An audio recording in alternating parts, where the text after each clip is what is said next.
fazer uma clínica de tratamento. Então eu quero ver como, obviamente, o que eles vão ceder para a gente, porque ela é super parceira. Provavelmente vocês vão ter que comprar uma sua gente, passador, mas eu vou ver o que eles vão ceder, se a gente vai conseguir mesmo, se vai ter agenda, então eu vou, se eu não tiver terminado, enfim, a Romana também espera um pouquinho, qualquer coisa, e aí eu vou conversar com ela para a gente fechar isso já com esse formulário, então ele faria com vocês, no turno, se der, dependendo do que vai conseguir também. E aí ele faria no integral, né? Então, assim, uma parceria de algumas coisas, eu quero saber quais são elas, para a gente ver. Mas aí vocês fariam em Uma vocês, clínica de tá? clareamento.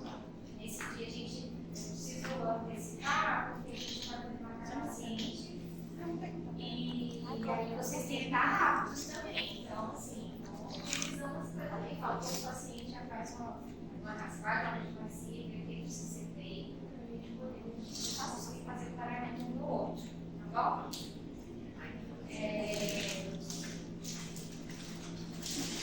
Provavelmente vai ser ou a última clínica da clínica, né? Assim, maio, junho, para facilitar a logística, porque aí vocês vão. A produção acho que estava dia 10, fecha dia 10 a produção. Então, sendo mais paciente mesmo, né? Esses dois de organizar, aí se a gente deixa para a última clínica, fica mais fácil, entendeu? Se programar o que dá no final. Então, vamos. Gente, então eu vou falar um pouquinho de oclusão, mas assim, pensando na dentista, não vou falar oclusão voltada para prótese, para reabilitação. Estou pensando na dentina, então estou pensando em dentes unitários, uma restauração perfeita. Estou falando de uma complexidade no caso de reabilitação. Mas tem alguns conceitos que são importantes que vocês saibam e isso vai ser aplicado em diversas áreas, né? Então, imagina comigo assim, teve uma paciente que chegou lá na clínica para vocês, relatando dor articular, dor nessa região. E aí, na anamnese, vocês começam a conversar, pergunta tudo e tal. E ela fala, eu nunca tive essa dor. Isso nunca aconteceu. Quais seriam as perguntas que vocês fariam para ela nesse momento? Não teve nenhuma chave importante. E ela relatou essa dor que surgiu de um tempo para cá. Quais seriam as perguntas que vocês fazem para esse paciente para tentar entender o início do diagnóstico? Se no momento de abertura e fechamento da boca tem alguns estados, não, isso aí eu acho que já estaria embutido. Eu estou pensando que você já fez toda a anamnese e não conseguiu entender por que essa mulher está com dor nessa região. Acho que você parte do evento assim. Oi? Faz pessoais dela, se ela tem passado de algum estresse, se ela tem algum Teve problema. algum evento diferenciado da sua vida nas últimas semanas?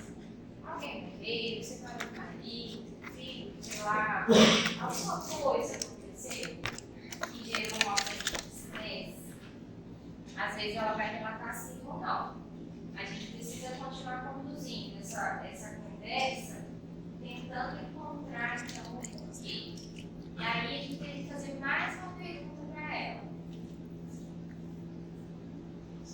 Alguém sabe? Se ela sentiu essa dor lá na noite, ou quando ela acordou pela manhã, porque a gente está tentando, no caso, entender se ela teve Se ela fez algum tratamento recentemente. Essa seria uma pergunta-chave. Se passou pelo dentista ou fez algum tratamento recente, por quê? Porque se ela nunca teve essa dor, e se isso não era algo que estava na rotina dela, ou sei que fosse eventual, por que ela está apresentando essa dor? Então, será que você passou por algum tratamento odontológico recentemente? Eu passeio, eu fiz algumas restaurações, deve ter mais ou menos 15 a 20 dias. Beleza. E aí? Qual seria o diagnóstico de vocês? Qual seria a conduta diagnóstica de vocês? Se ela passou, relatou então dor articular, passou por tratamento odontológico recente, então, chega ao contato. Provavelmente, quando foi feita, provavelmente essa restauração não ficou bem ajustada. E aí, com os eventos talvez diferentes, ela vivenciou um aumento de estresse, sobrecarga de trabalho, isso tudo gerou essa. Então, esse é um caso que às vezes não é nosso paciente, ele vai chegar para a gente dessa forma, né? Porque fez com uma outra pessoa, ou porque não gostou do serviço da outra pessoa, e aí procura um outro dentista, porque já, nossa, eu fui lá, e depois que fui, não ficou legal. Então, chega para gente assim, dessa forma.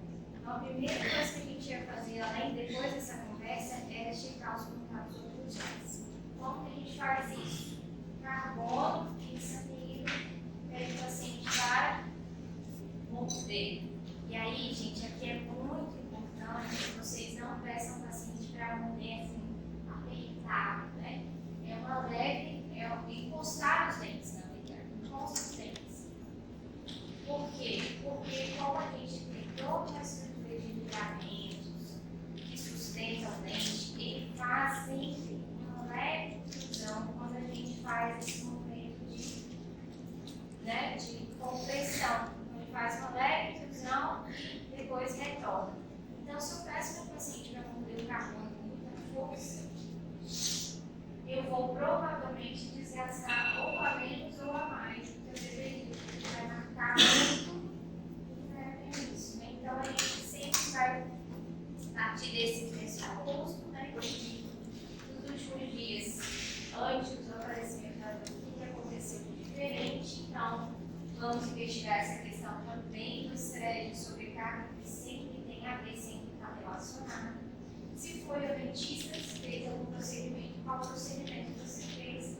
Aí o nosso primeiro passo então vai ser esticar a oclusão dessa paciente. Além de fazer o controle, a gente vai avaliar as guias anteriores, as guias caninas e a chave de oclusão mesmo, que vocês vão entender melhor em ortodontia, mas a gente tem um posicionamento, né, que começa lá no primeiro molar.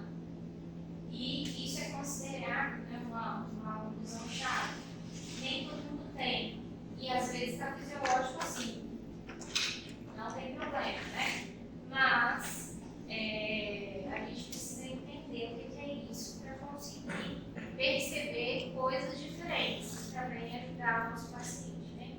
Então a gente começa a falar de oclusão, a gente tem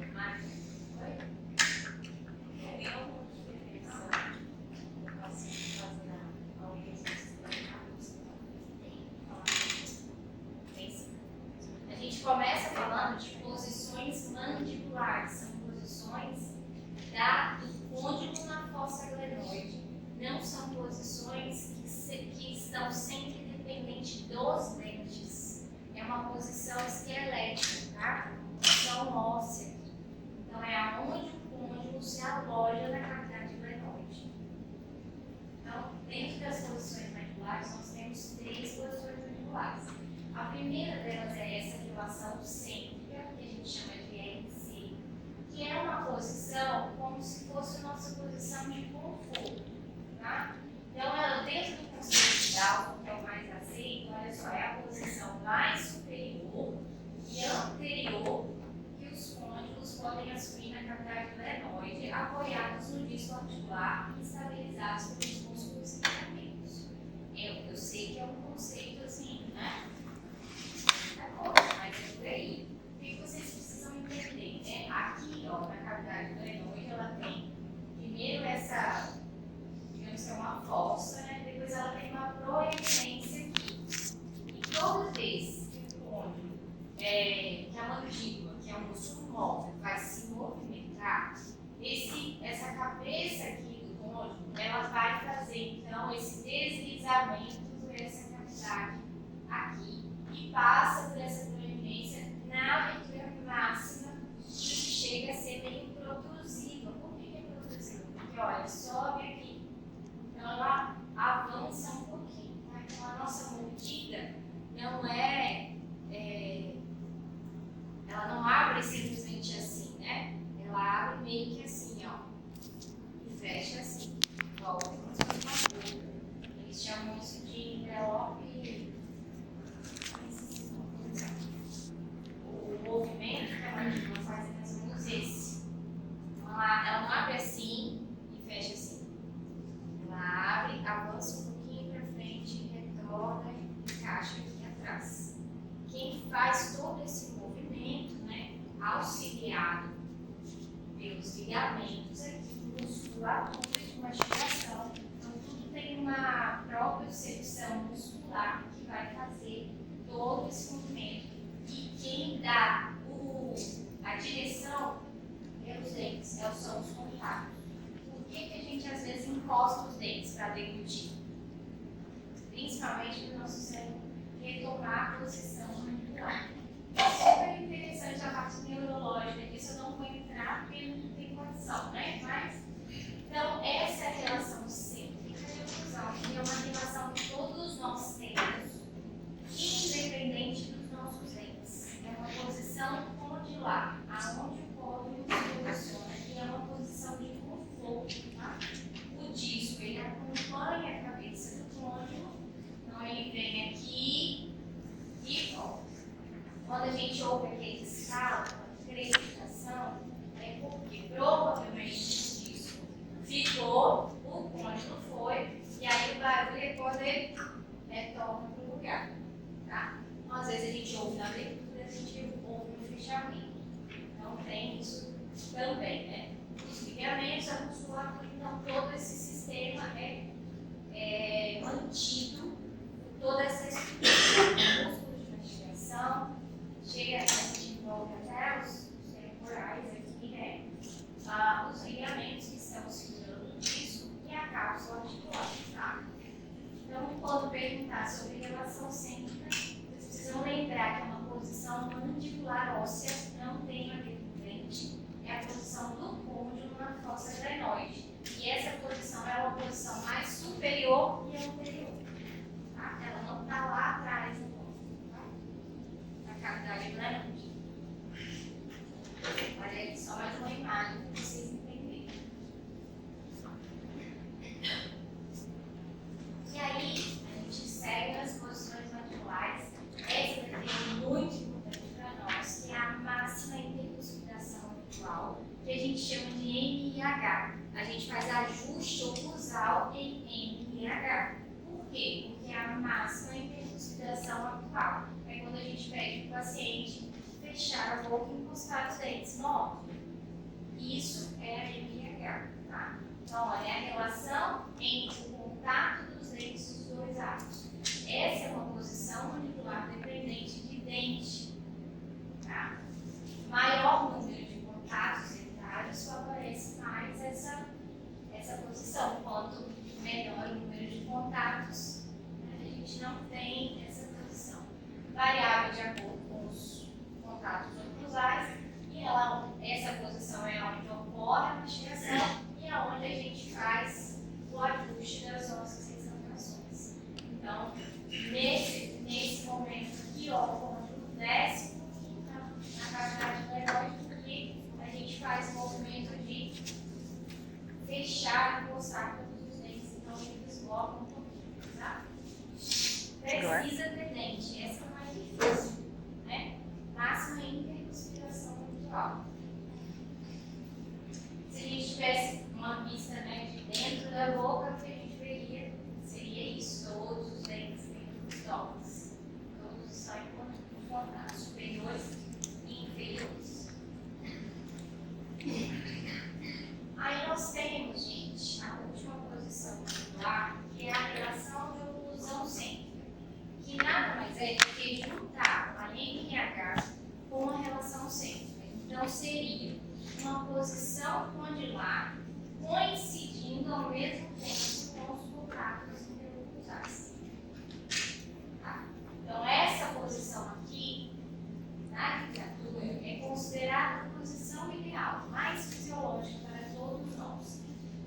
que nem sempre a gente consegue ver isso na prática, porque às vezes o paciente está em MIH, mas o cônjuge está deslocado, às vezes mais para um lado, mais para o outro, porque existem eventos musculares, às vezes um lado é mais hipertrófico que o outro, às vezes tem uma restauração, alguma coisa de um lado que não está legal, que não faz esse desvio, tá? Controlar. Então, isso daqui é uma parte teórica que nem sempre a gente vai ver na prática. Tá? Mas, se o meu paciente fosse um paciente desdentado total e eu fosse colocar próteses no traseiro, seria esse o meu objetivo em termos de oclusão. Eu ia querer, né, dar essa forma de ocluir. Então, tendo o cônjuge na posição correta e os dentes todos fazendo, então, essa chave de oclusão, que é essa aqui, ó, que eu queria mostrar para vocês. Essa chave de oclusão, onde a gente chama isso aqui de oclusão chave, ou chave de oclusão, aonde a cúspide mesovestibular do primeiro molar superior entra na fossa do molar inferior. Quando isso está diferente dessa situação aqui, quando, na verdade, quando a cúspide disto-vestibular do primeiro molar superior está nessa fossa, a gente chama esse paciente de classe 2, né? Ou classe 3. Mas vocês vão entender, é a chave de oclusão. Então, primeiro molar superior, cúspide mesovestibular, encaixando aqui na fossa central do primeiro molar inferior, tá? Então, quando o paciente tem essa chave de oclusão, segundo a literatura, ele estaria em relação de oclusão sempre. Mas não é sempre isso que a gente vê, tá? Mas a gente precisa falar, né? Aqui. Então, é uma posição ideal. É a coincidência da relação sempre com a MIH. Sempre deve ser utilizada em reabilitações com aumento de DDO. Então, já que eu estou reposicionando os dentes, por que não deixar o meu paciente inchado? Porque aí eu consigo uma fisiologia. Então, sempre que eu estiver trabalhando com reabilitação, seja total, ou parcial, ou levantamento de DDO, a gente vai ter o objetivo de deixar o paciente inchado, tá? E aí, tá aqui, ó, ajustar o paciente deitado. Então, vou fazer o ajuste inicial da minha restauração com ele deitado, mas depois eu vou precisar sentar ele. Por quê, gente? Porque quando a gente está deitado, como será que o cônjuge fica? Existe uma gravidade, né? Então, ele fica mais posterior do que anterior, onde progressa um pouquinho para trás. Então, quando eu sento meu paciente e ajusto ele sentado, assim eu estou fazendo um ajuste cruzal, pensando na fisiologia do todo. Que aí sim, quando tem a possibilidade de chegar no lugar certo, meu paciente vai fazer a respiração. Então, assim a gente consegue fazer um bom ajuste cruzal. Então, sempre começa o ajuste deitado. E antes do ano, ele fala assim, tá ok. A gente senta e bate a mão novamente, tá? Lembrando que a gente não pede, às vezes o paciente pede, a gente pede para não ter carbono e o paciente faz assim, né? Não tem. Bem, não dá certo, porque vai marcar um monte de coisa que a gente não precisa desgastar. Então, encosta os dentes, pode encostar de novo, tá? E não pode ser forte, tá? Não pode ser um apertamento. Aí, uma imagem para a gente entender, então, dentes unidos, inchado, bem posicionado na região né, da fossa melhor, mais superior e do que posterior. E a TPO, famosa TPO, né? Só para resumir aí, a RC, posição de conforto total. Né? Você está. Não tem contatos, não tem contatos, é essa posição de Chega aí, relaxamento mandibular. é pressionado. Não é pressionado, é encostado. Encostado. E a última é ROC, a placa. É a coincidência das Só duas. coincidência. Então, você pede ao paciente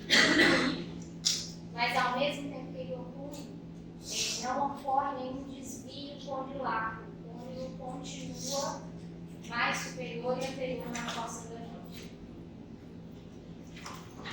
Seria idealmente, entendeu? Uma posição ideal.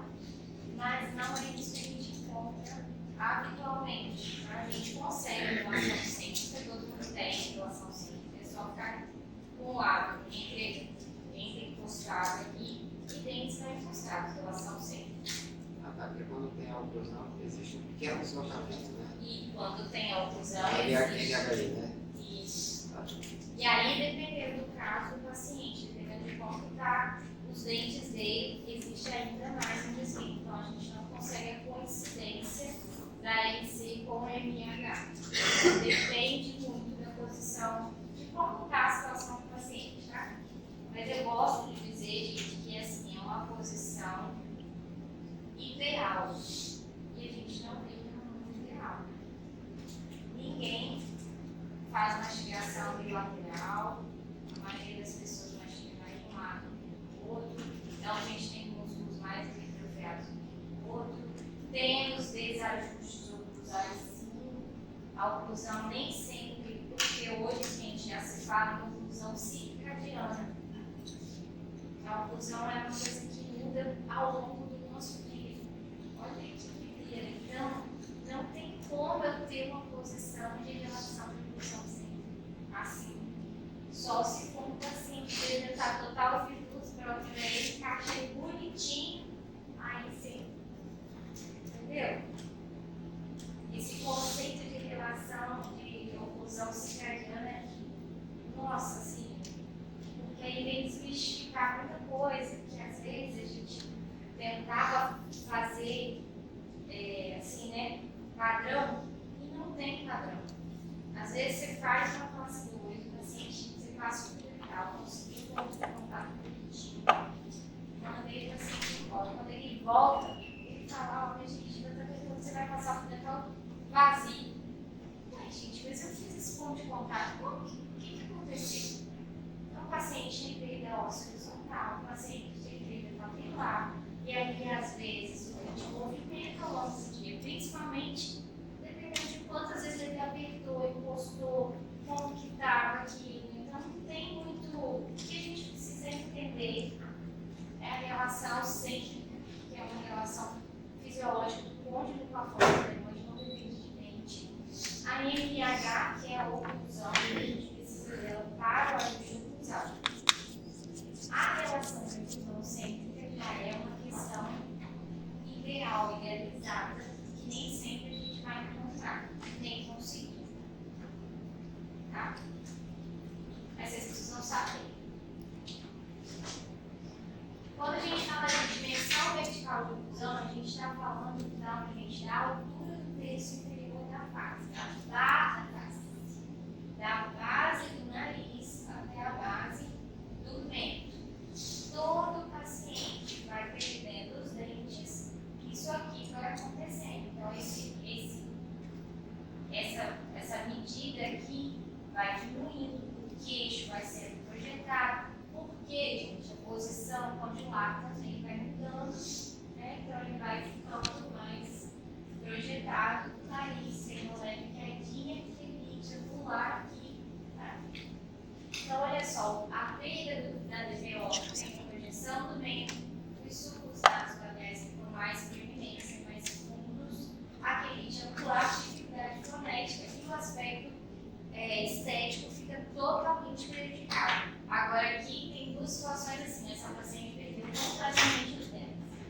Não é isso que a gente tem visto, a gente tem visto pacientes com dentes, mas com perda de DVO. Como que a gente sabe? Nem sempre tem todas essas características. Isso aqui é o que a gente vê no paciente dentário. Mas um paciente dentário que perdeu o DVO, que teve desgastes em vários dentes, a gente nem sempre vai ver tudo isso. Mas a gente sabe que ele perdeu o DVO por quê? Quando eu peço ele para fazer MH, já não tem mais o trespasse vertical. Então, não tem a posição fisiológica, né, entre os inferiores, tocam lá na palatina dos superiores, e tem mais ou menos essa angulação, né? Então, eles começam a ficar assim, que a gente chama de oclusão do platô. Além disso, a gente verifica desgastes, às vezes o paciente tem todos os dentes e tem perda de DBO, mas ele tem desgastes generalizados. Então, tem desgastes inoculares, perdas de cúspide, anteriores, todos. Agora, se o paciente perdeu molares, a gente também já perde essa dimensão ventilar oclusão naturalmente. Por quê? Porque a chave de oclusão acontece aonde? Lábios molares. Então, se não tem chave de oclusão, mesmo que ela não seja padrão, se não tem chave de oclusão, vai ter diminuição aqui desse contato. E aí vai sobrecarregar quem? Os anteriores. Então, não tem mais os posteriores para fazer esse fechamento. E vai sobrecarregar os anteriores. Aí eles começam a quebrar, começam a perder, assim, lascas, né? Você começam a soltar lascas dos dentes. Então, principalmente quando o paciente chega, tem visto muito isso na clínica. E aí tem muitas incisais desgastadas, né? E aí fica todo mundo doido para restaurar. Vamos restaurar. Só que se o paciente perdeu o DBO, a gente não tem como restaurar porque a gente não tem espaço. Então, para restaurar aqueles dentes, a gente precisa devolver o DBO, seja ela através de uma TPM dos dentes faltantes ou implante, ou levantamento de DBO, que é feito como, gente? Nada mais é do que se o paciente tem todos os dentes, não precisa de dente nenhum, não precisa levantar DBO, a gente aumenta as oclusais do molares, então chama isso de tabletopes. Faz uma plataforma mesmo, oclusal, então sobe aqui, sei lá, 1 milímetro. Lembra que eu falei para vocês? Se você tem 1 milímetro atrás, abre os 2 na frente? Então isso é planejado, né? Eu preciso saber quantos milímetros eu vou subir atrás, para saber se eu vou conseguir fechar a frente, porque também levantar DBO, enfim, com o muito aberto não vai ficar legal, né? Não é fisiológico. Então, existem diferentes meios de levantamento de DBO. Se tem dentes faltantes posteriores, eles precisam ser reposicionados, sejam através de um cruzeiro, seja através de um implante, ou, enfim, pontifício, enfim, tem que reposicionar esses posteriores. Não perder o posterior, tem todos os dentes e tem perda de DBO, aí a gente pode aumentar a DBO com uma restauração em resina composta mais alta. Mas tem que ser um planejamento, tá? Isso aí, eu vou falar, se eu passo a passo, você vai entender. O paciente ele perde o DBO, aí a gente promove o aumento dessa região. Ao fazer isso, o organismo já está acostumado com aquela posição. Aí você não pode desencadear uma dor na região do paciente. Tá. Olha só, como que a gente, um passo a passo, vamos pensar num passo a passo, né? O paciente perdeu o DBO e eu vou restabelecer. A sua dúvida é com relação a pacientes que têm dentes ou sem dentes? Vamos pensar assim. Se for levar o caso, se for levar mais em casa, a gente vê muito Na clínica. que é dentes anteriores e a falta dos posteriores. Os posteriores, tá? Então, pensa comigo. Nesse caso, a gente vai ter que moldar o paciente, pensando numa moldagem de estudo de trabalho. Então, molda o paciente, vários gesso. E aí a gente vai montar isso em articulador semi-ajustado. Então, prende os modelos do articulador, tira as medidas desse paciente através do arco facial, que é um dispositivo que prende aqui, que simula a cavidade elenóide, né? A distância entre o modular. E ele também vai na base do nariz aqui. Sim, são parâmetros que a gente pega para tentar simular exatamente a posição mandibular, a posição mandibular daquele paciente. Então, eu pego essas medidas do arco facial e transfiro para o meu articulador. Com tudo isso pronto, a gente vai fazer o que a gente chama de enceramento diagnóstico. Então, vou subir os dentes em cera, vou falar assim, quantos milímetros vai ficar bom? Ó,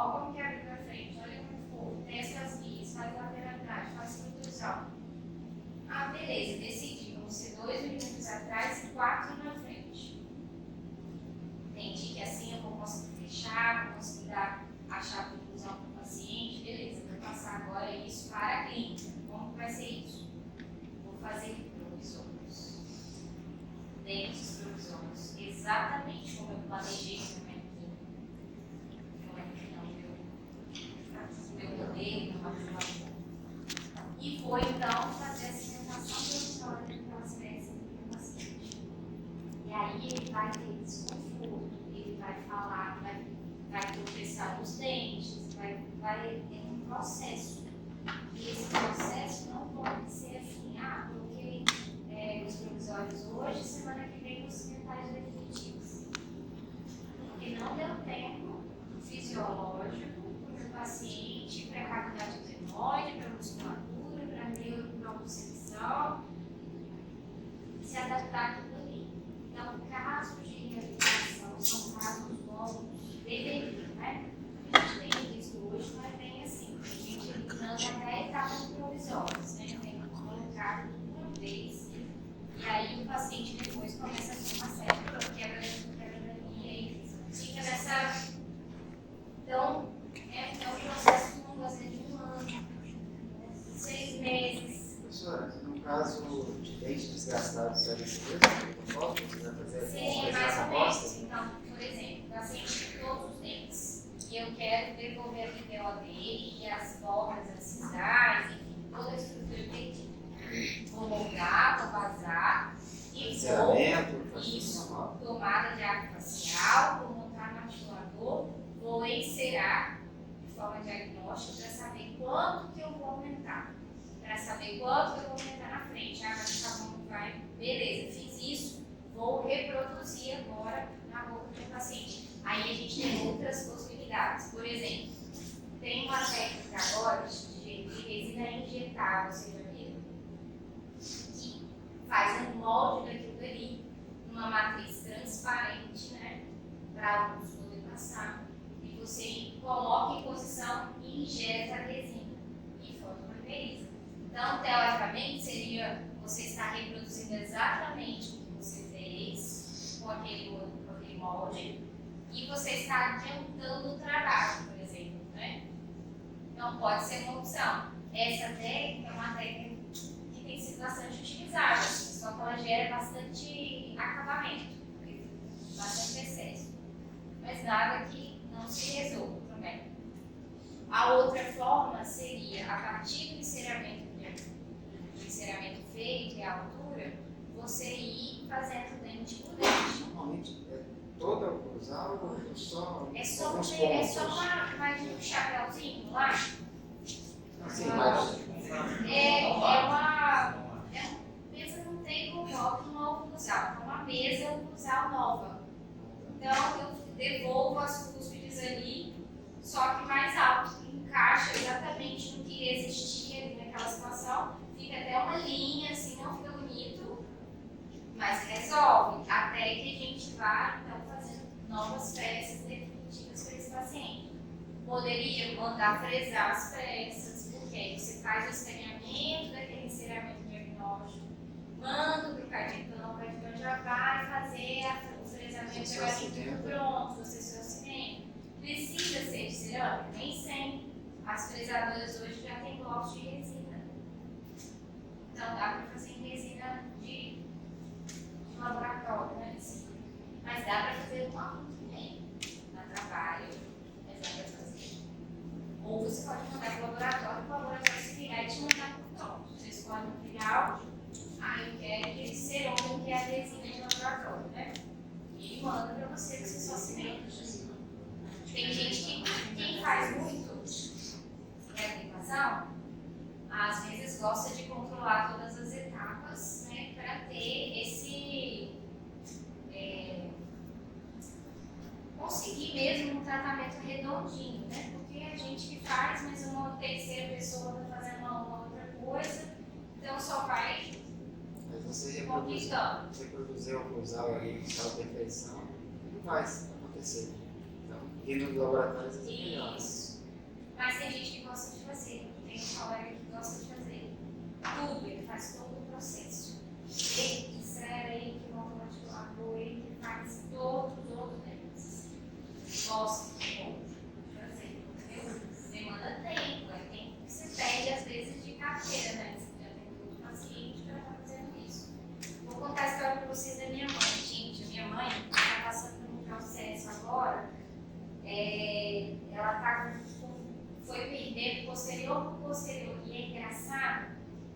gente começa a entender mais, você começa a fazer a ligação de tudo. Ela começou perdendo primeiro os pré-molares, depois os molares. Olha o que aconteceu. No lado direito, ela tem um canino descido. E eu me lembro que eu estava na graduação, quando a gente identificou que o canino estava impactado aqui e atravessado.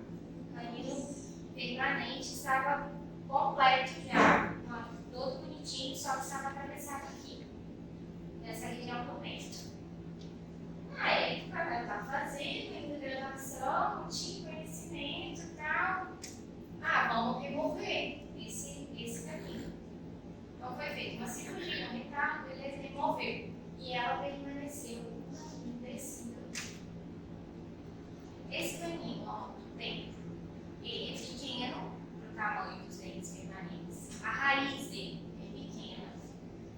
Então, ela não fazia canina no lado direito. Aí ela começou a fazer função em grupo, que eu vou mostrar para vocês. Que aí, em vez de sobrecarregar o canino, começou a tocar os pré-molares. Então, foi quebrando um a um até que chegamos nos molares.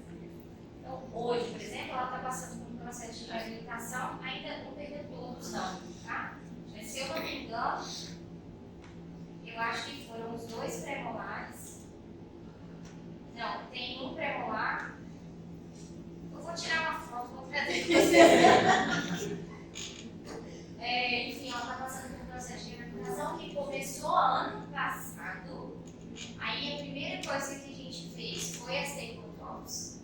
Então subimos nos molares que ela tinha, a altura da dimensão. Ela estava em processo ortodôntico, porque a gente vai remover aquele canino e vamos fazer um implante, né, de um canino com uma liga efetiva para proteger os dentes posteriores que vão ser colocados. Ela já tem os pinos de implante, mas quebra tudo, toda semana quebra. Por quê? Além de tudo, ela é uma pessoa aplicadora, ansiosa, né? Então toma remédio. E o remédio para ansiedade gera mais ansiedade, que é assim, né? Já arruma um problema, aí você vai resolver que o problema você arruma outro problema. Uma coisa puxa a outra, né? Então o caso dela é super interessante de perceber as consequências da falta de uma guia canina, por exemplo, da falta de uma oclusão pensada. E aí, o que aconteceu? Eu morava em São Paulo, não morava aqui, quando isso começou a acontecer. Então, quando fraturou o canino, o primeiro pré-molar, eu encaminhei ela para um colega, Fausto Fizeira, e aí ele atende, inclusive, lá na clínica de fazer óleo. E aí, de cara, eles já falaram assim, tem que fazer óculos, tem que... Nananana. Só que a minha mãe foi olhar outros cientistas, eu não estava aqui, não tinha como controlar. E aí ela fez tudo, fez implante, fez óculos, só que não fizeram nada direito, entendeu? Então agora ela está fazendo tudo de novo. Por quê? Porque passou por um orto que não estava nem um pouco ligado no que estava acontecendo, ele só fez alinhamento. Deixou os dentes, não fez para ele, não abriu espaço, não fez uma vestibularização para a gente conseguir fazer esse fechamento, porque ela acabou ficando um pouquinho mais protrusa os superiores, assim. E aí foi só uma coisa foi puxando a outra. Aí quando eu mudei para cá, tem 5 anos que eu tô aqui. E aí eu tô vendo, ela vai em dentista, volta em dentista, vai em dentista, volta em dentista. E eu não tava atendendo ainda, tipo, segundo filho, aquelas coisas todas assim, eu tava trabalhando lá no Rio, normal no Rio. Aí quando eu parei, que eu comecei a postar, eu falei, vou vem cá. E eu fui olhar a situação. E, gente, é muita atrocidade. Porque é um dentista que não comunica com o outro, o outro que não comunica com o protesista, que não comunica com o endodontista. Cada um estava fazendo uma coisa completamente diferente da outra e ninguém estava fazendo o que precisava ser feito. Consequência disso, ela vai ter que fazer todo o tratamento. E aí a gente está fazendo tudo alinhado, né? Assim, o orto está do lado e a gente senta junto, olha, aqui, mexe aqui, faz isso assim, e o articulador está montado, a gente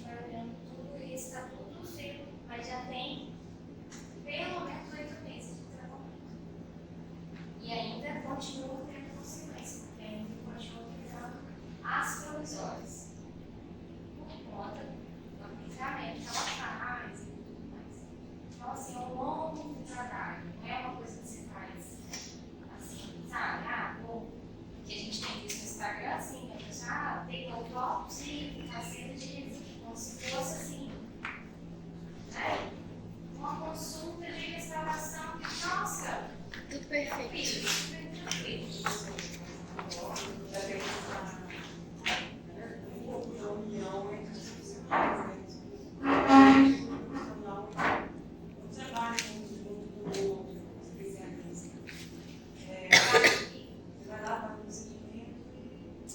Eu acho que cada vez mais, assim, porque a gente saiu daquele lugar, né? O Edu até falou isso pra você, né? Primeiro formato, tecnologia, depois especialistas, né?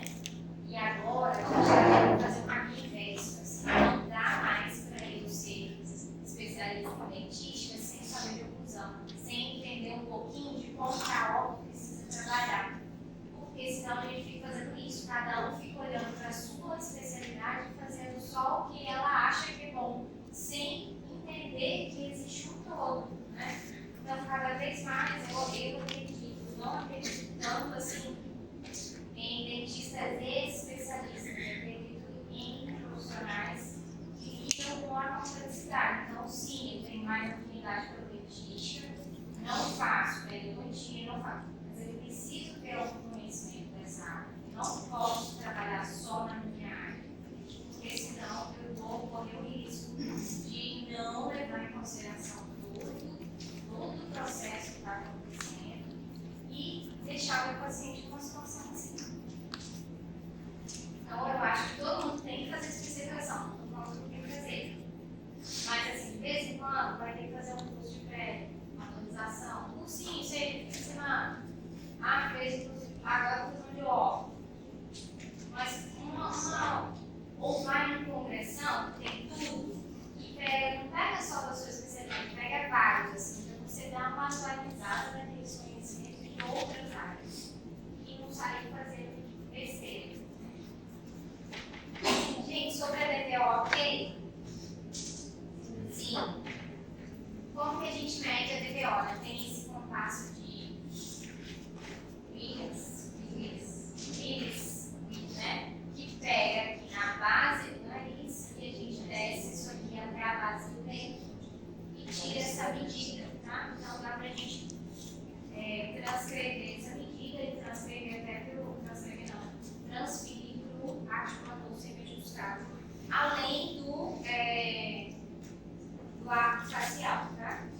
E aí, gente, aqui eu até coloquei, né, que a dimensão vertical, ela também existe em repouso.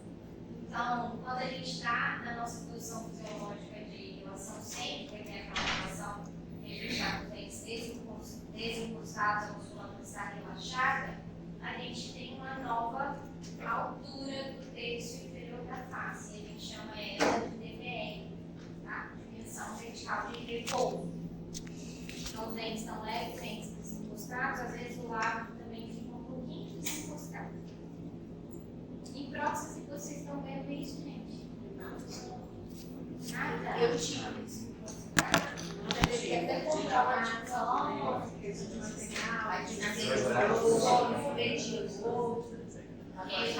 diferentes, eles só falam sobre fixa. Posicional, só. Qual a diferença? Falou de zero. Não, só unidade. Eu também não tive uma Então, só para a gente resumir, né? Então, a gente tem movimentos mandibuláres,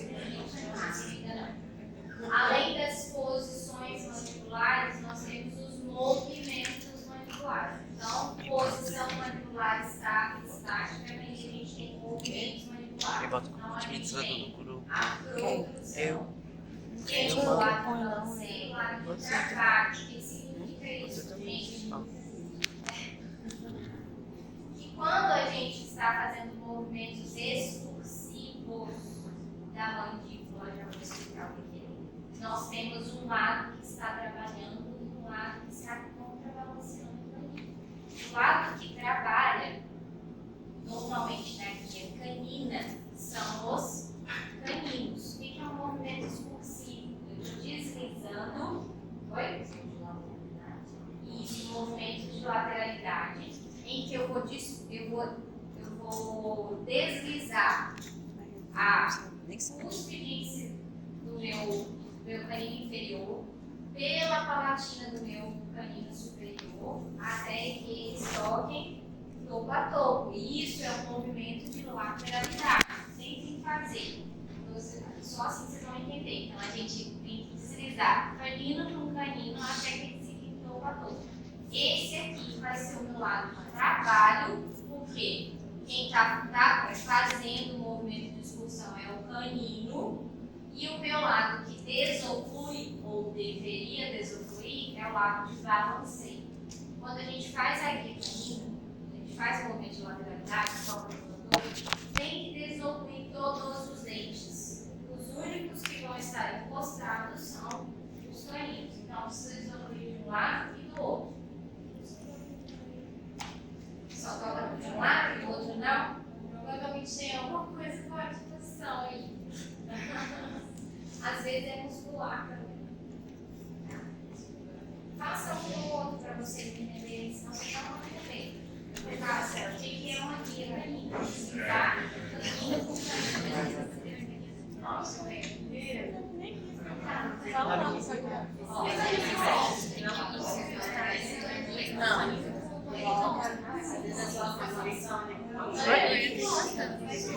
Tá mordendo lá.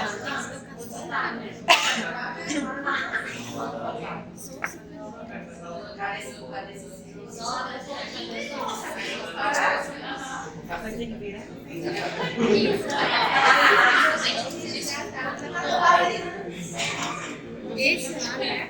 Conseguem fazer?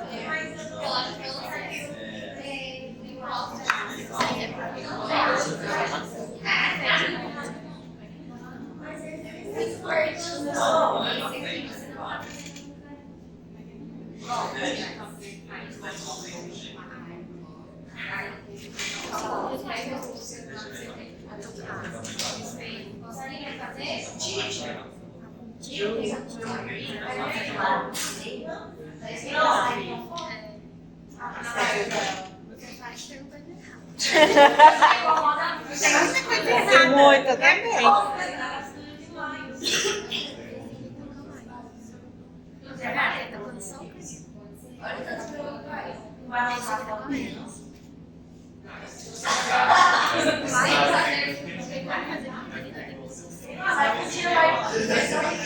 Esse lá quando eu vou tentar tocar ele morte. Tipo assim, mas é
Não é esses dois caras.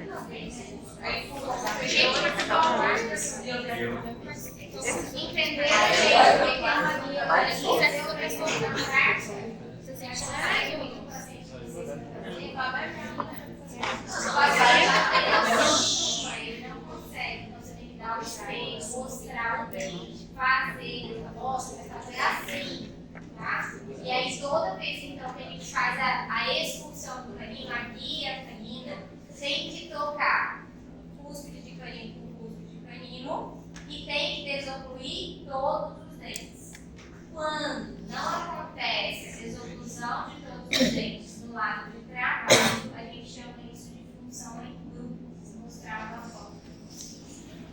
senhor tocou?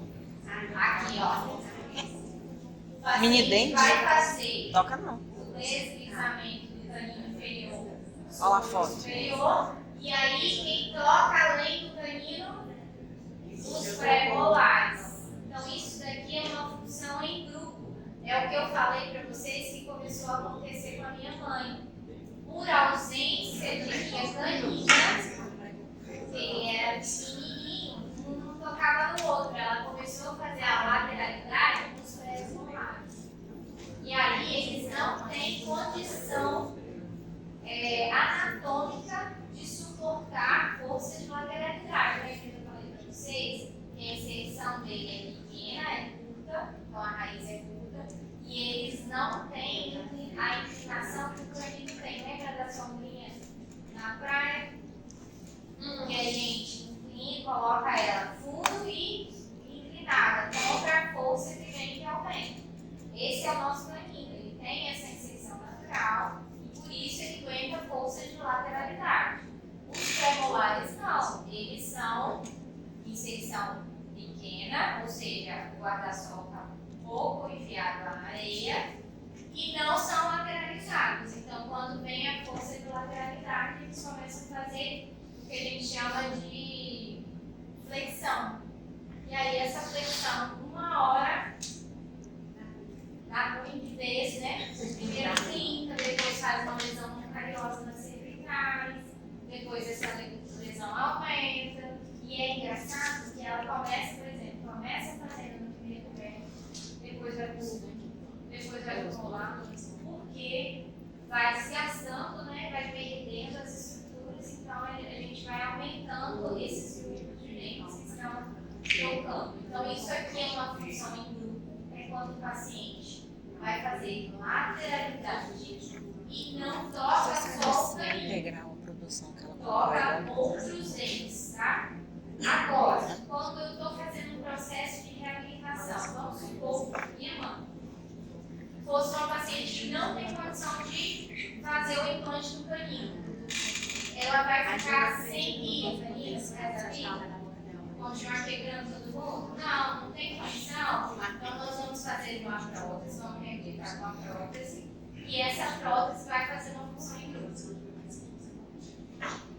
Entendeu? Então, às vezes, a condição do paciente não permite, seja ela financeira, fisiológica, enfim, não permite que a gente consiga ter uma guia canina. Então, a gente deixa ele em função em grupo, mas aí precisa tocar canino, pré-molar, tá? Não pode deixar só em um, ou só os posteriores. Professor, é igual lá na casa da minha sogra. Ela não tem canino, meu cunhado tem canino, minha esposa tem canino. É genético. É necessário fazer isso, colocar o canino nele? Aí tem que avaliar, porque o que acontece? No caso da minha mãe, por exemplo, ela conviveu bem com isso até uma certa idade. Depois, por problemas emocionais, psicológicos, a pessoa ela teve 2 cânceres, minha mãe. Nesse momento da vida dela, ela começou a desenvolver um quadro de ansiedade e depressão. E aí começa a fazer uso de medicação, começa a ter mais descarga, sobrecarga, né, nessas musculaturas. Então, daí para lá, começou a ter problema. Então, às vezes, vai ser fisiológico assim pro resto da vida. Entendeu? Porque foi assim que a arcada dela se posicionou, quando nasceu os finais, e às vezes se mexer estraga. Mas a gente, como a gente é dinâmico, a gente nunca sabe o que a gente vai viver, como vai ser, dependendo se começar a acontecer. Começou a acontecer lesão não cariosa, recessão gengival, aí você liga um alerta. Por quê? A ausência do canino está sobrecarregando os posteriores. Então, talvez seja necessário pensar na oclusão ali para devolver a proteção dos posteriores. Eu não posso transformar nesse caso em canino, porque não tem estrutura anatômica para resistir sozinho nesse jeito. Por isso que eu divido. Isso. Então, vamos, né? Quando a gente divide a alça da mala, assim, da pesada, é isso. Então aí você não deixa só sobre um, Ou seja, mide esse peso. Mas isso num caso que a gente não consegue realmente devolver aquilo ali. O que acontece, gente? A gente tem visto muitos pacientes, eu falei para vocês que lesões não cariocas, que já estão com desgastes nas estruturas dos caninhos, né? Então, esse é o primeiro sinal de que daqui a pouco a gente vai começar a sobrecarregar os posteriores. Então, idealmente, a gente pode devolver essa função para conseguir fazer a lateralidade. Simples, rápido de acréscimo.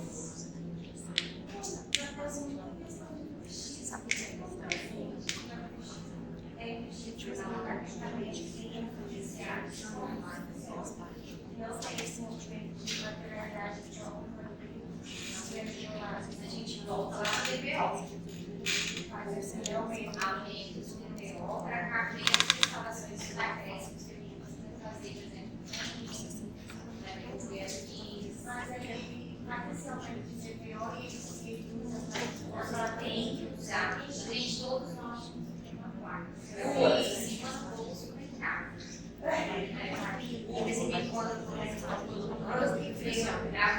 Então, já vai ter uma consciência de você trabalhar. Mais perto.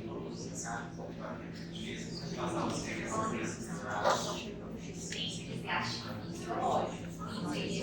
Natural que vai chegar lá nos 70 anos sem que vai gastar mais aparelho. Mas no caso aí,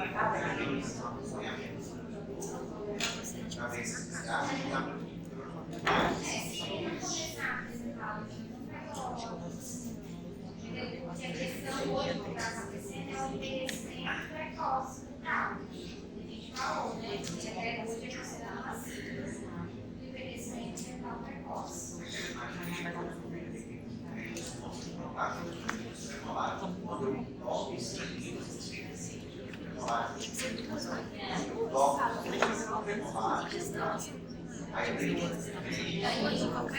Qualquer. Não tem, senão não pode ser não. Realmente, quem está trabalhando seria só os outros são desorientados.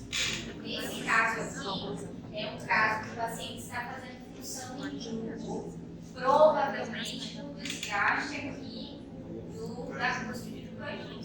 Aí começa a tocar o sangue. Se você observar, todo paciente que tem desgaste aqui do caninho, logo ele começa a ficar mais próximo. Faz aquele caninho, você observa um espaço pequeno entre os femolares. Às vezes não está encostando ainda.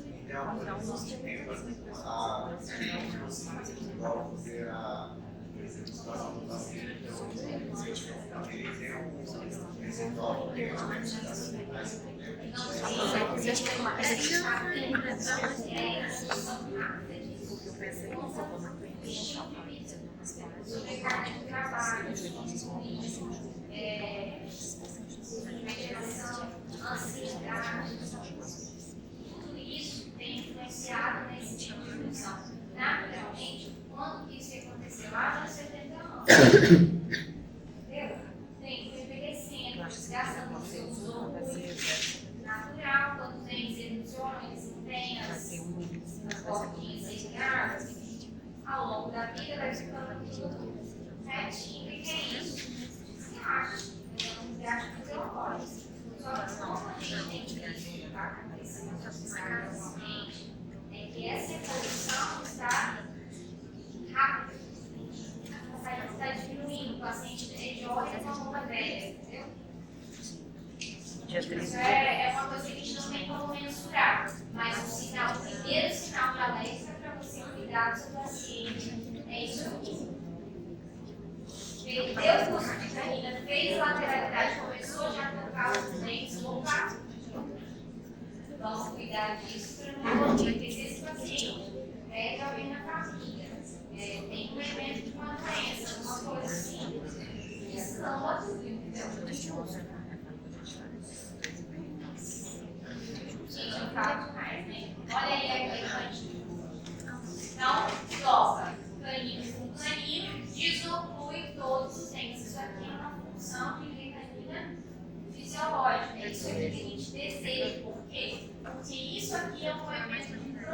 localização dos dentes posteriores do lado do trabalho e dos dentes anteriores do lado do balancete. Isso aqui é o lado do balancete e esse aqui é o lado do trabalho. Só lembrar que quem está fazendo o movimento é quem está trabalhando. Tá? Não é tudo?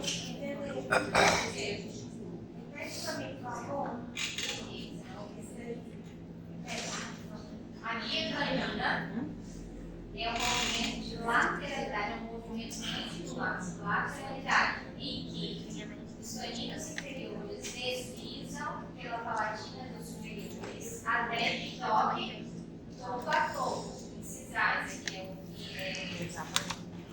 a cúspide do canino com o cúspide do canino inferior. Quando isso acontece, tem que acontecer a desoclusão de todos os dentes. Nenhum outro dente pode se encostar. Se eles se encostarem, a gente precisa ver o que a gente pode fazer. Por exemplo, a gente não tem nada de fazer isso, mas quando a gente faz uma restauração extensa, idealmente, além de marcar o carbono em NH, a gente deveria checar as vias anteriores. E lateralidade, porque se ele faz esse movimento e toca aqui, sei lá, vamos supor que eu fiz esse dente aqui, toca aqui, na cúspide que eu devolvi, eu vou ter que desgastar aqui. Não pode. Entendeu? Nossa Senhora. Só piora. Piora o negócio, meu Deus. E a protrusão é um movimento, então, de expulsão da mandíbula em que a incisal dos inferiores desliza pela palatina dos superiores até que ela se encoste, incisais com incisais. O que tem que acontecer? No lado do balanceio, precisa desocluir os dois lados, tá? Então, vai tocar incisivos superiores anteriores com incisivos anteriores e inferiores. Quem participa desse toque? Os laterais não costumam participar, os laterais superiores, tá? Os inferiores são os incisivos centrais, os dois centrais, e às vezes uma pequena parte dos laterais inferiores também. Sim,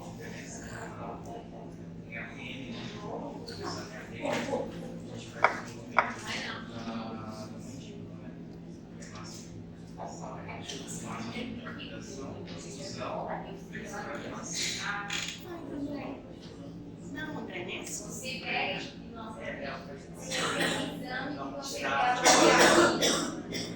Entendeu? Nesse caso não, você quer avaliar um movimento expulsivo mesmo. Não quero só ver os dentes do campo e avaliar isso aqui. Eu quero ver o movimento, durante o movimento, além dos outros. Então, o movimento de protrusão, expulsão dos inferiores na palatina dos superiores até que toquem as incisais. Os lados, né, precisa acontecer desoclusão bilateral posterior. Não aconteceu, provavelmente já perdeu a dimensão vertical de oclusão, já está em dente encostando com outro dente, já está uma bagunça danada. Isso aqui são medidas protetivas dos dentes posteriores. E anterior e guia canina protegem os dentes posteriores. Professora, isso só acontece quando o paciente ainda vacilou, né? Quando é classe 2, 3, não vão fazer. Às vezes o 3 não consegue fazer, né? O 3 é a mandíbula projetada, né? Então, ele não consegue fazer, entendeu? É? Você faz nos caninos. Só nos caninos. O classe 2, ele cai. Só se for muito ou assim. Aí ele realmente não consegue fazer o movimento, né? Vai fazer, mas vai fazer com outros dentes tocando. Entendeu? Aí, nesse caso, a gente já imagina por que a gente faz ortodontia corretiva de posições.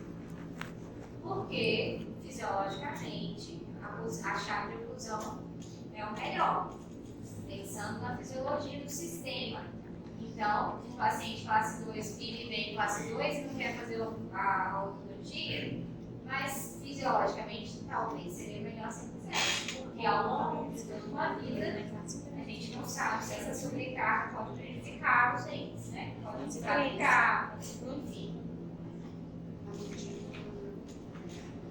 E aí, gente, a gente chega nesse termo aqui. Depois vocês vão pesquisar no Google lá, né? Onde vocês quiserem, no artigo, enfim, a definição da oclusão mutuamente protegida. Aqui eu só coloquei os objetivos, tá? Então, lá no estudo de vídeo de vocês, eu acho que eu pedi a definição de uma oclusão mutuamente protegida. Não pedi. Não pedi. Então, aí, ótimo. Fica aí mais uma vez.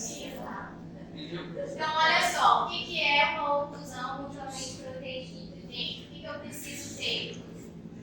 A relação de oclusão cêntrica, que é aquela em que coincide a máxima intensificação atual com a posição condilar, sendo que eu falei para vocês que isso daqui é uma condição idealizada e nem sempre a gente vai encontrar, tá? Mas isso aqui são os objetivos, né, que a gente precisa entender.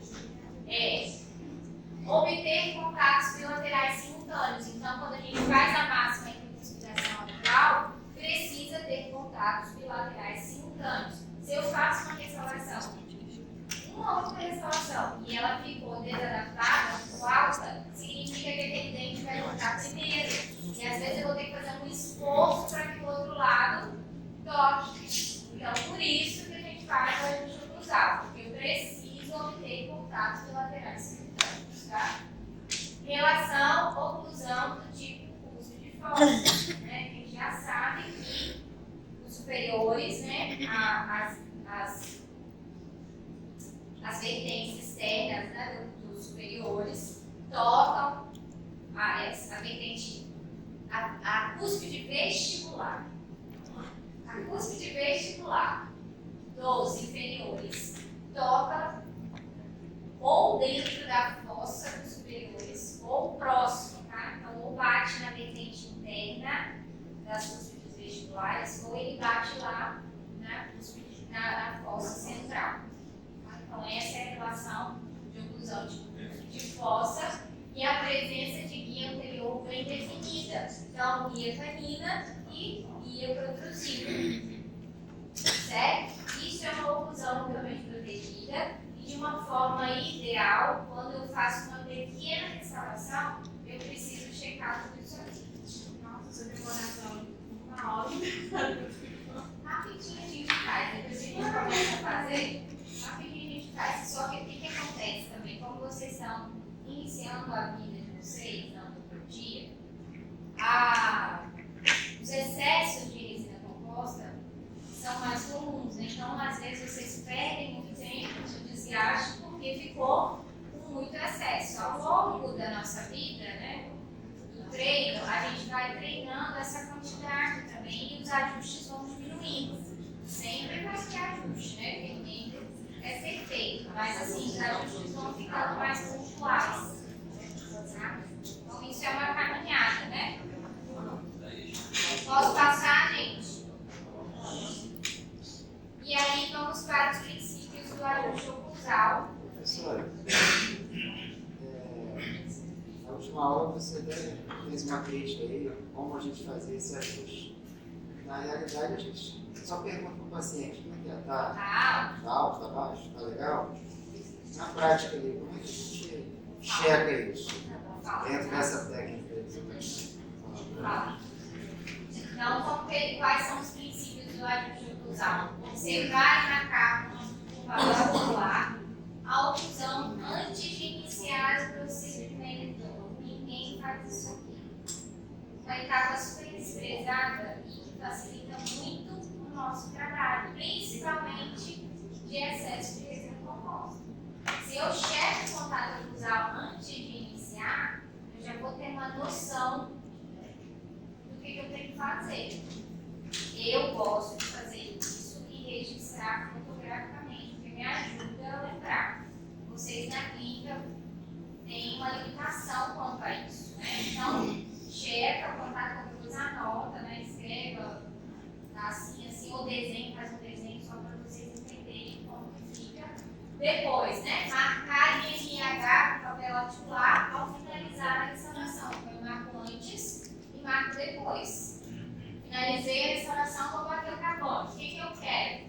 Eu quero que volte à condição que estava, né? Então, bati o carbono, como que eu vou saber se está alto? Já vou explicar para vocês. E avaliar os movimentos expulsivos. Então, eu não faço só MMIH, mas eu checo também durante o movimento expulsivo, não é só a finalização. Durante o processo de lateralidade, tocou o dente que eu restaurei? Durante o processo de guia anterior, tocou o dente que eu fiz a restauração? Se tocar, eu vou ter que fazer um desgaste, porque não deveria tocar. Tá? Então, vocês, como eu acabei de falar, é uma caminhada. Agora vocês vão adicionando pouco a pouco essas partes que vão melhorando o trabalho de vocês, tá?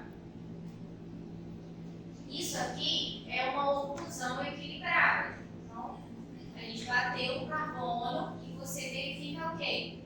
Contatos em todos os dentes. Todos os dentes, alguns são mais fortes, outros mais fracos, mais suaves, mas eles estão presentes em todos os dentes. Dá para ter cuspe de fossa, gente? Não dá para ter cuspe de fossa em todos os dentes, não. Está na vertente interna, tá vendo? Mas isso aqui é aceitável. O que não pode é bater na ponta de cuspe ou na aresta externa, tá? Então, dentro, aqui, ó, aqui tá ok. Aqui, na imagem não dá pra gente ver direito, mas provavelmente teria que talvez fazer um ajuste, tá? Mas é uma oclusão equilibrada, eu tô vendo pontos de contato em todos os dentes. Isso é uma oclusão equilibrada. E aí, chegando àquela parte que o Heitor já mostrou para vocês, né? Então, quando a gente bate o carbono e fica uma parte mais clara no centro e a parte mais escura em volta, a gente precisa fazer o desgaste aqui. Essa região aqui tocou primeiro. Ah, professora, eu pego a broca e... É assim mesmo. Vou lá e destruo. Então, o que vocês podem fazer? Eu pedi, eu não pedi para vocês. Ou eu pedi? Ah, você não pedi. Não. Acho que não. Você falou que não vai? Não, mandei?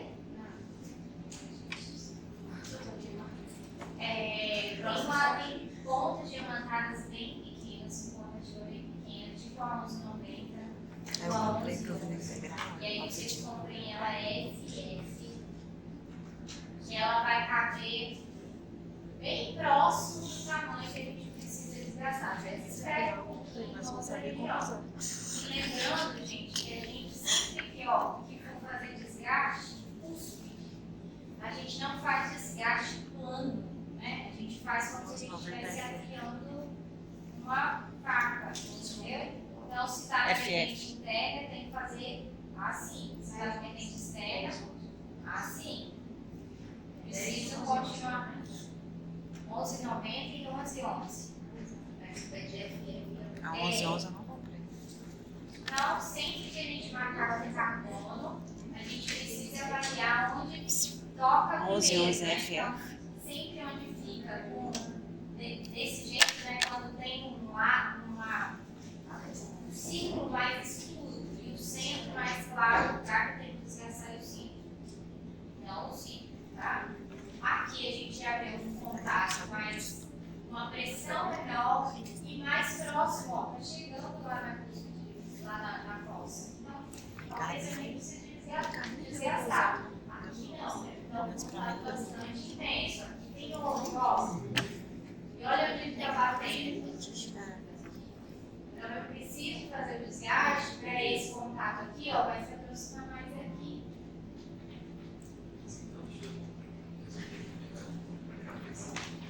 Tem que ter, todos os dentes tem que ter a marca, essa história. Foi isso. Mais ou menos isso, olha só. Imagina que a gente restaurou esse dente aqui. Bati o carbono. O único que marcou foi esse, os outros não marcaram. O que significa? Que ele está alto. Então, vou fazer os desgastes necessários contatos nos outros entes, tem que tocar. Os outros entes tem que tocar, senão não tem o princípio da oclusão mutuamente protegida, que é contatos laterais simultâneos. Tá? Então, bate o Eu coloco carbono, carbono só de forma esse, que pega todos. vou desgastando, até que eu veja o toque dos outros entes. Professora. Repete essa questão aí. Só uma dúvida. Então, o carbono eu não vou colocar só no correio, eu vou colocar em todos? Não todos os entes, mas Os tem próximos. É. Os- Por exemplo, por que a gente isola? Um para Hã? distar, dois para mediar. Para a gente ter referência de aresta marginal, referência de altitude de plataforma cruzal. Então, quando isola um dente só, fica difícil da gente ter referência. Então, vamos isolar pelo menos 3 dentes, 4 dentes. Então, se eu trabalhei nesse aqui, imagina que eu isolei até aqui. Pelo menos, né? Um para trás, 2 para frente. Então, eu vou bater o carbono, vou picar o carbono pequenininho, tamanho do meu dente? Não. Né? Eu vou tirar um pedaço maior e vou bater pelo menos em 3 dentes aqui para eu ter uma referência. Tá? Entendi. Professora, repete essa questão aí. No local Aqui, do ó, local por do que aqui desgaste. marcou menos? Porque o carbono ficou muito fino, às vezes ele até rasgou. Porque aqui está mais alto. Então aqui tem uma pressão mais leve de contato. Como se ele tivesse dado uma afungadinha ali no centro. Tentando tocar. Ficou fraco, mas é quando acontece essa situação, tá, gente? Quando em volta tá mais escuro e no centro tá mais claro. Porque às vezes toca tudo junto. Aí significa que eu preciso fazer um desgaste em toda a região, tá?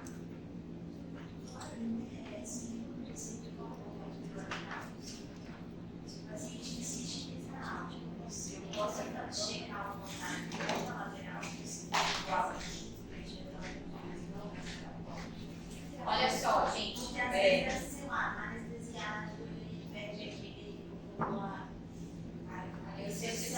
Gente, o negócio é o seguinte, quem faz ajuste oclusal é dentista, não é paciente. Então, tem limite. Porque às vezes ele fala, Porque não precisa te ajudar. Se você entendeu a teoria e começou a aplicar na prática, você vai ter um limite de ajuste oclusal. Tocou em todos os outros dentes.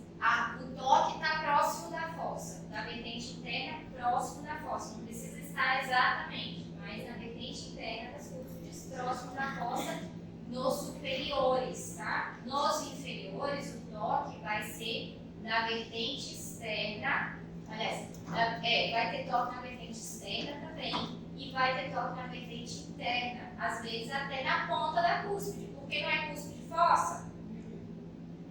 E às vezes eu não preciso desgastar aquela ponta de cúspide ali, dependendo se eu, se está fisiológico, se estava assim, vai encaixar assim. Então tudo isso é um conjunto de coisas, tá? Não pode só, né? O que vocês precisam fazer, gente? Além de estudar, vejam o vídeo para vocês, gente. Hoje vocês têm recursos que a gente não tinha quando Então, assim, férias pra quê? Né? Férias vai subir dente, vai encerar dente, vai estudar oclusão, vai ver 200 mil vídeos de professor fazendo ajuste oclusal. É isso aí. Por quê? Porque a graduação é só isso, né? O que eu estava falando? Que o limite, gente, o limite do ajuste oclusal quem dá somos nós. Então, bateu o carbono, ajustou, bateu o carbono, ajustou, bateu o carbono, ajustou, tocou os outros dentes. Tá bonitinho? O paciente continua reclamando que tá alto, você vai falar assim, olha, não está alto. Você vai para casa e a sua função vai ajustar, vai terminar de fazer esse ajuste, a anestesia vai passar. E aí, semana que vem, se você voltar aqui ainda reclamando, aí eu vou checar novamente. Mas isso requer um ajuste. Às vezes de uma cavidade, não estava tocando, o ligamento não entende aquele toque, então agora ele já está sinalizando, o cérebro tem toque ali. Então tem todo um processo. E vocês precisam saber conversar com o paciente, porque se a gente explica processo, ele fica até sem graça, né? Porque ele não entende. Então, você está dizendo, eu acredito. Eles falam, né? Não, então tá bom.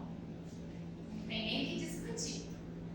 Agora, quem faz esse ajuste bacana aqui que a gente está vendo, para ver essa situação, são os carbonos de no máximo 21 micrômetros, tá, gente? Os carbonos de 100 micrômetros, 50 micrômetros, eles vão provocar um desgaste maior do que a gente precisava fazer.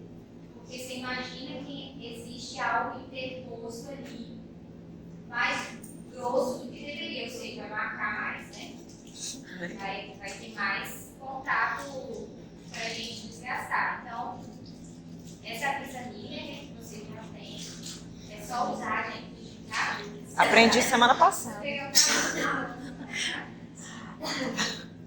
Aprendi a usar ela semana passada. Foi semana passada? E tem carbono de 20 reais. Nossa, daqui é 5,90. O meu é de 5,90. Esse carbono aqui é o mesmo desse aqui. Só que esse preço tá errado, entendeu? Olha só, gente, esse carbono aqui não dá pra ver, mas normalmente aqui tem 50 micrômetros. Idealmente são 12 micrômetros. Tem carbono desses de 10 reais que são 100 micrômetros. Então, assim, não está fazendo ajuste oclusal, você está fazendo um desgaste oclusal. Então, dê preferência para comprar um carbono. Precisa ser esse aqui, esse aqui, esse aqui? Não precisa. Essas mesmas marcas, a Bausch, o Aquafilm, eles têm o bloquinho, sabe? O bloquinho de carbono. Acho que eu tenho esse. Mentira, que custa R$28. E eles têm 21 libras, que é até o limite aceitável. O Aquafilm, lá na Nacional Capixaba estava R$28, R$28,90. Como fosse um bloquinho igual ao de R$10, só que a gente tem 21 libras. E tem o Bausch também de 12 libras. Aí. Então, assim, não tem desculpa, né? Não tem desculpa para usar carbono. Acho que eu tenho esses dois.